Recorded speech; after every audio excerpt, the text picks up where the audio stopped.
ETF index mutual funds నేర్చుకుని stock మార్కెట్లో రాణించాలనుకుంటున్నారా? వెంటనే ఈ నెంబర్కి కాల్ చేయండి. డాలర్ రేటు రోజు రోజుకి పెరుగుతూ ఉంటే రూపాయి రేటు మాత్రం రోజు రోజుకి తగ్గిపోతూ ఉంది. ప్రస్తుతం రూ. 89.87 అంటే సుమారుగా రూ. 90 వరకు డాలర్ ఉంది. త్వరలోనే రూ. 100కి చేరుకుంటుంది అంటున్నారు. ఒకప్పుడు అసలు రూ. 4 ఉండేదంట డాలర్ మన రూపీస్లో. ఎందుకు ఇలా పెరుగుతూ పోతే రూపాయి వాల్యూ ఇలా తగ్గిపోతూ వస్తూ ఉంటే ప్రపంచవ్యాప్తంగా ఎలాంటి పరిస్థితులు నెలకొంటాయి? ఇండియా పరిస్థితి ఏంటి? దీని మీద ప్రముఖ మార్కెట్ అనలిస్ట్ ప్రశాంత్ గారు ఉన్నారు లైవ్ కాల్ అందుబాటులో. ఆయనతో మాట్లాడదాం ఒకసారి. నమస్తే అండి ప్రశాంత్ గారు. నమస్తే నిరుపమ గారు. ఏంటండి డాలర్ రేటు ఈ రకంగా పెరుగుతూ పోతుంటే మనమేమో డౌన్ అవుతూ వస్తున్నాము. అసలు డాలర్ ఒకప్పుడైతే రూ. 4కే డాలర్ ఉండేది అని అంటున్నారు. నిజమేనా ఇదంతా? కొద్ది రోజుల్లోనే రూ. 100కి రీచ్ అయిపోతుందని అంటున్నారు. ఇట్లయితే ఎట్లా మరి? మన వాల్యూ తగ్గిపోతూ ఉంటుంది కదా. ఇండియన్ రూపీ వాల్యూ తగ్గిపోయిందంటే ఆటోమేటిక్గా ప్రపంచ దేశాల్లో ఇండియా వాల్యూ కూడా తగ్గిపోతున్నట్టే కదా. ఇది కొంచెం కాంప్లెక్స్ క్వశ్చన్ అండి. దీన్ని 2 రకాలుగా అనలైసిస్ చేద్దాము. ఎందుకంటే ఒకవైపు ఇండియా అభివృద్ధి చెందుతుందా లేదా అని చూసేకి ఇన్ జనరల్ గా జీడిపి అంటాం మనము. జీడిపి వృద్ధి రేటు చూస్తే దాదాపుగా 6.4%. లాస్ట్ ఇయర్ 5% ఉండే జీడిపి గ్రోత్ రేట్ ఇయర్ 6.5. అంటే ఒక ఇండియా అనేది ప్రగతి పథంలో ఉంది. మన ఆర్థిక వ్యవస్థ చాలా బలంగా ఉంది. మనం బాగా ఎదుగుతున్నామంటూ ఖచ్చితంగా ఒక వైపు చూసుకొని ప్రపంచ దేశాలు మన వైపు చూస్తున్నాయి. సో మన పరిస్థితి చాలా మెరుగ్గా ఉంది. ఎందుకంటే జీడిపి అభివృద్ధి చేయడం చాలా ఇంపార్టెంట్. మరి డాలర్ ప్రైస్ తో కంపేర్ చేస్తే మన రూపీ ఎందుకు రోజు రోజుకి పడుతూ ఉంది? అలా పడడం వల్ల మన ఇంపాక్ట్ ఏంటి?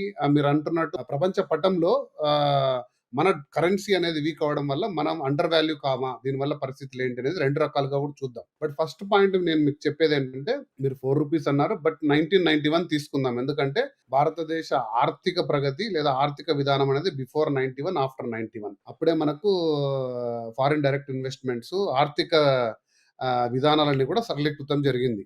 మన్మోహన్ సింగ్ గారి ప్రభుత్వం, పివి నరసింహారావు, మన్మోహన్ సింగ్ టైంలో 91 అప్పుడు రూ. 17 ఉండేదండి ఒక డాలర్. 91 లో వచ్చేసి 17 రూపీస్ ఉండేది. 2000 అంటే ఒక 9 ఇయర్స్ లోనే అది దాదాపుగా 45 రూపీస్ వరకు వెళ్ళింది. ఆ తర్వాత మనకు ఒక నెక్స్ట్ 10 ఇయర్స్ చూసుకుంటే 2000 వరకు స్టేబుల్ గా ఉంది. 45 ఉండేది, 46 అలా ఉంది. మళ్ళీ 2010 నుంచి రెక్కలు వచ్చి అమాంతంగా ఒకసారిగా 80 వరకు వచ్చేసి ఇప్పుడు 90 అంటున్నాము.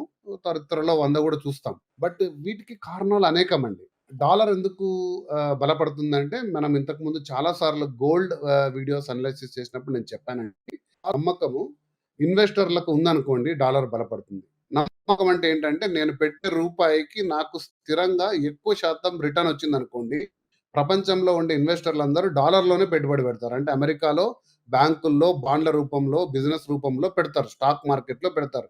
ఎందుకంటే డాలర్‌లనేది అందరికి కూడా చాలా అట్రాక్టివ్ కరెన్సీ. ఇక్కడ స్టాక్ మార్కెట్ మీరు చూసారు. సెన్సెక్స్ ఈరోజు ఎంత ఫాస్ట్‌గా అభివృద్ధి చెందిందో, అలాగే మన వడ్డీ రేట్లు కూడా ఇక్కడ ఆకర్షణీయంగా ఉండడం వల్ల తీసుకొచ్చి పెట్టుబడులు పెట్టడం జరిగింది.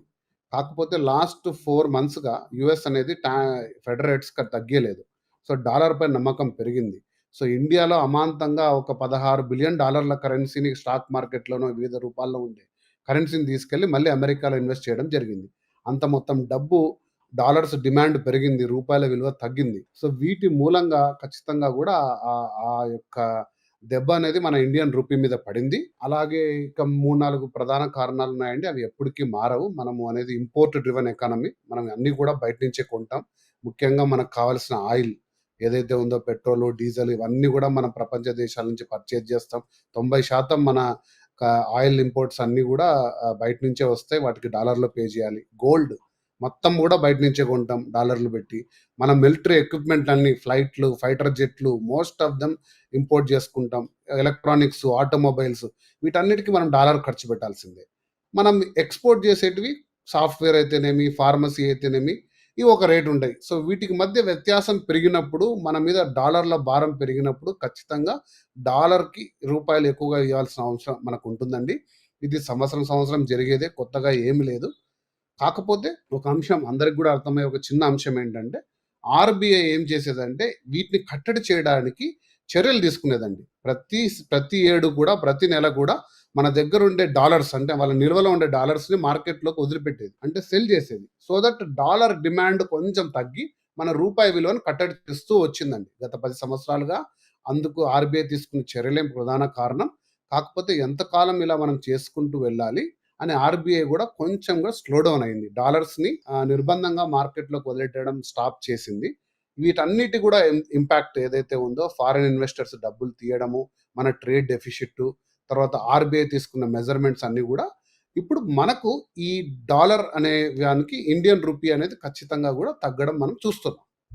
ఇది ప్రధాన కారణాలు. సో వీటికి ఇంపాక్ట్ ఏందని మీరు అడిగారు. రైట్? ఇంపాక్ట్ 2 రకాలుగా చూడాలండి. ఖచ్చితంగా చాలా వస్తువులు మనం ఏదైతే ఇంపోర్ట్ చేసుకుంటామో ఆ రేట్లు పెరుగుతాయి. అంటే గోల్డ్ ప్రపంచ స్థాయిలో ఇంతకుముందు మనం చెప్పిన సిద్ధాంతం ఏందంటే డాలర్ బలంగా ఉందంటే గోల్డ్ వైపు చాలా మంది వెళ్లరు. అంటే గోల్డ్ రేట్ తగ్గాలి. అంతే కదండీ! డాలర్ బలపడుతుందన్నప్పుడు ఇన్వెస్టర్లందరూ డాలర్స్ హోల్డ్ చేసుకుంటారు. గోల్డ్ వైపు కొంచెం ఆసక్తి తగ్గుతుంది. గోల్డ్ రేట్ తగ్గాలి. కానీ మనకు అంతకంతకు గోల్డ్ రేట్ ఎందుకు పెరుగుతుందంటే డాలర్ అనే ప్రైస్ పెరుగుతున్నప్పుడు మనం ఇంపోర్ట్ చేసుకుంటాం కాబట్టి వాటి వాల్యూ అంటే గోల్డ్ రేట్ ప్రపంచ మార్కెట్‌లో పెరగలేదు. ఓన్లీ ఇండియాలో పెరుగుతుంది. ఎందుకంటే ఎక్కువ డాలర్లు ఖర్చు పెట్టాల్సొస్తుంది మనం. ఎక్కువ రూపాయలు ఖర్చు పెట్టాల్సొస్తుంది. సో మనకు గోల్డ్ కాస్ట్ అవుతుంది. ఆటోమొబైల్స్ కాస్ట్ అయితాయి. తర్వాత ఇంపోర్ట్ చేసుకునే పెట్రోల్, ఆయిల్ అది అది మెరిగిందంటే దాని మీద వస్తువులు పెరుగుతది. ఇన్‌ఫ్లేషన్ పెరుగుతది. సో ఇవి ఖచ్చితంగా కూడా ఇది మనకందరికి కూడా రాబో రోజుల్లో పెద్ద ఇంపాక్ట్ తీసుకునే అంశమే. బట్ ఎక్స్‌పోర్ట్ చేసే వాళ్ళందరికి గూడా ఇదొక చాలా సంతోషకరం. ఫర్ ఎగ్జాంపుల్ నేనొక సాఫ్ట్‌వేర్ ఎక్స్‌పోర్టర్ అండి. నేను సాఫ్ట్‌వేర్ తయారు జేస్తాను. నాకు ఈరోజు కరెక్ట్‌గా ఒక రూ. 100 వచ్చేది. రేపటి నుంచి నాకు రూ. 105 వస్తున్నాయి. నేను చేసే పని మారలేదు. కానీ నాకు డబ్బుల శాతం పెరిగింది.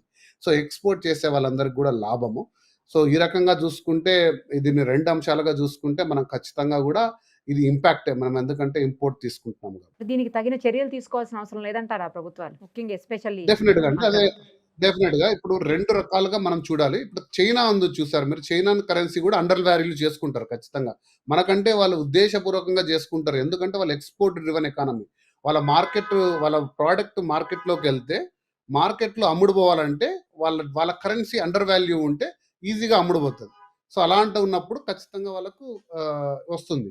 అలాగే మనము ఇంపోర్ట్ డ్రివెన్ ఎకానమీ కాబట్టి మనం ఖచ్చితంగా దిద్దుబాటు చర్యలు తీసుకోవాలి. నాకు తెలిసి ఆర్‌బీఐ మళ్ళీ రంగంలో దిగి ఖచ్చితంగా కొన్ని డాలర్‌లని రిలీజ్ చేసి కరెన్సీని కట్టడి చేస్తుందని నేను అనుకుంటున్నాను.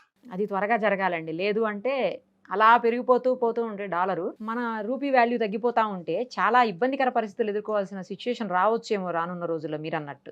అవునండి. ప్రశాంత్ గారు మరి ఇప్పుడు దీని ఇంపాక్ట్ గోల్డ్ మీద కూడా పడే అవకాశం ఉంటుందా అండి? గోల్డ్ రోజు రోజుకి పెరిగిపోతానే ఉంది. మీరు మొదలే చెప్పారు.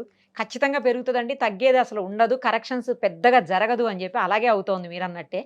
ఇప్పుడు ఇంకా ఈ ఇంపాక్ట్ ఎక్కువ పడతదా? డాలరు పెరగటం, మన రూపాయి తగ్గిపోవటం అనేది ఇంపాక్ట్ ఇంకెక్కువ పడతదా గోల్డ్ మీద? ఇక్కడ మనం కొంచెం లోతుగా చేయాలండి విశ్లేషణ ఇది. డాలర్ అనేది బలపడుతున్నప్పుడు గోల్డ్ రేట్ ఖచ్చితంగా తగ్గుతుంది. ఇది యూనివర్సల్ ట్రూత్. ఎందుకంటే ఇన్వెస్టర్లందరూ డాలర్స్ హోల్డ్ చేసుకుంటారు. బంగారం అనేది అంత ప్రియంగా ఉండదు. సో, డాలర్ అనేది బలపడింది ఖచ్చితంగా. కానీ ఈ ఇంపాక్ట్ ఇండియా మీద పడింది. మన ఇండియన్ రూపీ చూసారా? ఇండియన్ రూపీ అనేది ఖచ్చితంగా ఇప్పుడు 90 అయిపోయింది కాబట్టి మన బంగారు రేటు అనేది మనకు పెరిగినట్టే కనపడుతుంది. ప్రపంచ మార్కెట్‌లో బంగారు రేటు స్థిరంగానే ఉంది. కొంచెం కొద్దో గొప్ప తగ్గుతుంది. కానీ మన ఇండియన్ మార్కెట్‌లో అమాంతంగా ఇన్ని రోజులు రూ. 82కు వచ్చే అదే డాలర్ ఇప్పుడు రూ. 90 అవ్వడం వల్ల గోల్డ్ అనేది మనకు ఖరీదవుతుంది. సో, ఆ డాలర్ ఎప్పుడైతే మనకు దిగి వచ్చిందనుకోండి, బంగారు కూడా కొంచెం దిగి వస్తుంది లేదా కొంచెం స్థిరంగా ఉంటుంది. సో, గోల్డ్ వరకైతే ఖచ్చితంగా లాంగ్ టర్మ్ హొరైజన్‌లో మనకు ఎటువంటి కూడా ఇబ్బంది లేదండి. అంతగా అంటే నేను స్పెక్యులేట్ చేసి నేను చాలా నెలలుగా వింటున్నాను. 60,000కి పడిపోతది, 70,000 ఇవన్నీ గూడా అవాస్తవము. అసలు అటువంటి పరిస్థితి లేదు. డాలర్ పడిపోతున్నప్పుడు గోల్డ్ వాల్యూ కొంచెం తగ్గే మాట వాస్తవమే గానీ, మరి అంత పెద్ద కరెక్షన్స్ జరగవని నేను చెప్పగలను. అంటే లేదు. బంగారం ఏదో తగ్గిపోతుంది. వెయిట్ చేద్దాం, కొందాం తర్వాత అనుకునేటి మాత్రం అనవసరమే అయితే. మీరు చెప్పే దాని ప్రకారం. కాకపోతే సిల్వర్ ఒకటి డెఫినిట్‌గా పెరుగుతుందండి. మనం చాలా సార్లు చెప్పాము. సిల్వర్ ఈరోజు నేను మాట్లాడే టయానికి 1,90,000 ఒక 6 మంత్స్ బ్యాక్ 87,000 ఉండే సిల్వరు. దాని డిమాండ్, దాని దాటిపోతుందా అండి? మార్కెట్ రేట్ వేరే. దాటిపోతదా సిల్వర్ గూడా? డెఫినిట్‌గా అండి. 3,00,000 అయ్యే రోజు చాలా దగ్గరలోనే ఉంది అనే ప్రొడిక్షన్‌లో ఉన్నాం. సిల్వర్ అయితే గిన మీరు డెఫినిట్‌గా ఇన్వెస్ట్ చేయండి. సిల్వర్ రిటర్న్స్ అయితే మీకెప్పుడు డిసప్పాయింట్ చేయవు. ఎందుకంటే దాని సెగ్మెంట్, దాని నీడ్, దాని డిమాండ్ డిఫరెంట్‌గా ఉంది. మీరు చూసారంటే విరివిగా ఇప్పుడు చాలామంది 1 కిలో బార్స్ ప్రత్యేకించి నేను మన స్టోర్‌కెళ్ళాను ఎక్కడో పర్చేజ్ చేద్దామని. చాలా డిమాండ్‌గా తీసుకుంటున్నారు. సిల్వర్‌కైతే డెఫినిట్‌గా కూడా మంచి మంచి గ్రోత్ రేట్ ఉండే అవకాశం ఉంది. ఈ నెక్స్ట్ 1 ఇయర్. ఎందుకో ఎంత పెరిగినా గూడా అండి గోల్డ్ మీద ఉన్నంత ఇంట్రెస్టు సిల్వర్ మీద రాదు. ఎందుకో తెలీదు. ఇన్వెస్ట్‌మెంట్ పర్పస్‌లో కొనాలేమో గానీ, ఆర్నమెంట్స్ విషయానికొచ్చేసరికి గోల్డ్‌కే ఎక్కువ ప్రయారిటీ ఉంటుంది. అవును.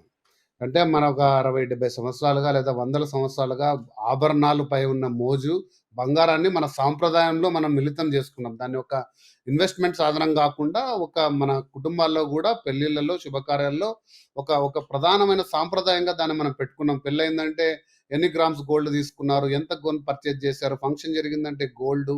వీటి వీటి మూలాన బంగారనే వాల్యూ అనేది అలా ఇండియాలో మాత్రం అలా రిటైన్ అయితూ వస్తుంది.